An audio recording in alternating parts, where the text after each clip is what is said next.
بسم اللہ الرحمن الرحیم۔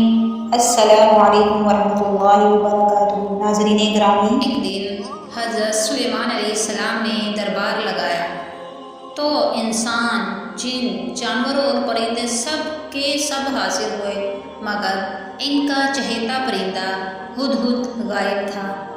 آپ نے پوچھا ہدہد کہاں ہے؟ جب وہ نظر نہ آیا تو سلیمان علیہ السلام نے فرمایا، اگر وہ اپنی غیر حاضری کی معقول وجہ پیش نہ کر سکا تو اسے ذبح کر دیا جائے گا۔ ابھی یہ گفتگو ہو رہی تھی کہ ہدہد حاضر ہو گیا۔ پوچھا گیا، تم کہاں تھے؟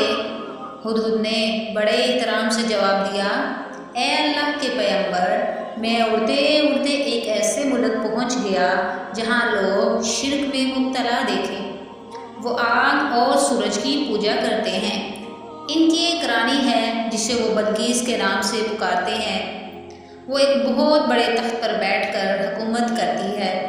اس کے تخت میں قیمتی ہیرے، جواہرات اور لال و زمرد جڑے ہوئے ہیں۔ حضرت سلیمان نے کہا، اگر تمہاری بات سچ ہے تو میرا خط اس ملکہ تک پہنچاؤ تاکہ وہ شرک سے باز آ جائے، اور خط پہنچانے کے بعد وہاں بیٹھ کر سنو وہ کیا رد عمل اختیار کرتے ہیں، اور پھر آ کر مجھے خبر دو۔ حضرت سلیمان علیہ السلام نے ملکہ بلقیس کو مخاطب کر کے لکھا، بسم اللہ الرحمن الرحیم، یہ عزت والا خط سلیمان کی طرف سے ہے، اور اگر تم اپنے آپ کو بڑا نہیں سمجھتے ہو تو فوراً میرے دربار میں حاضر ہو جاؤ۔ یہ خط دراصل ملکہ سبا اور اس کی قوم کی طرف دعوت اسلام تھی۔ انہیں شرک سے ہٹا کر توحید کی طرف لانا تھا۔ نے خط لے جا کر ملکہ بلقیس کی گود میں گرا دیا۔ ملکہ کے دربار میں اس وقت 300 کے قریب سردار بیٹھے تھے۔ انہوں نے جب خط کا متن سنا تو طیش میں آ گئے اور کہا کہ یہ ہماری توہین ہے، ہمیں اس کا سخت جواب دینا چاہیے۔ مگر ملکہ بہت سمجھدار تھی، اس نے انہیں سمجھایا کہ خط سے پتہ چل رہا ہے یہ کوئی عام شخص نہیں، خدا کا پیغمبر ہے، لہٰذا ہمیں حکمت سے کام لے کر اسے آزمانا چاہیے۔ اگر سچا نبی ہوا تو ہم ایمان لے آئیں گے۔ ہدہد یہ ساری گفتگو سن رہا تھا۔ اس نے آ کر حضرت سلیمان علیہ السلام کو ساری بات بتا دی۔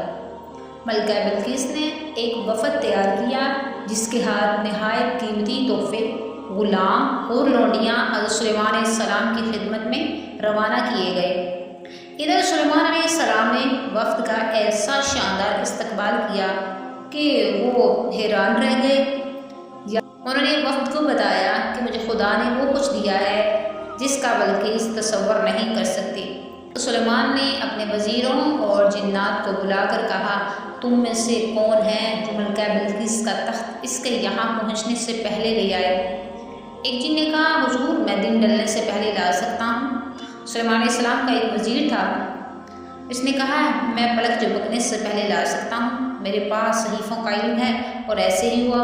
حضرت سلیمان نے حکم دیا اور تخت ان کے سامنے موجود تھا اور ملکہ کا امتحان لیا جا سکے۔ چنانچہ جب ملکہ حاضر ہوئی تو اس کا انتہائی شاندار استقبال ہوا۔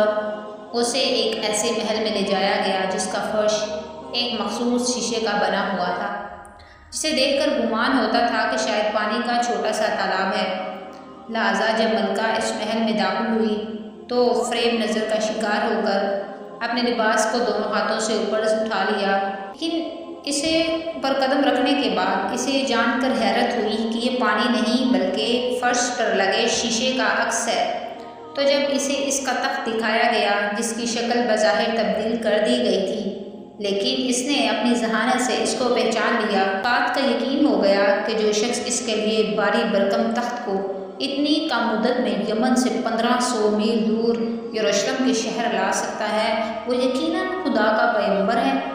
یہ سب معجزات دے کر وہ اور اس کے تمام لشکر حضرت سلیمان علیہ السلام کے ہاتھ پر مسلمان ہوئے اور کفر و شرک کی دنیا چھوڑ کر توحید کا پرچم تھاما۔ تاریخ میں لکھا ہے کہ بلقیس نے حضرت سلیمان سے شادی کر کے باقی زندگی ان کے حرم میں گزاری۔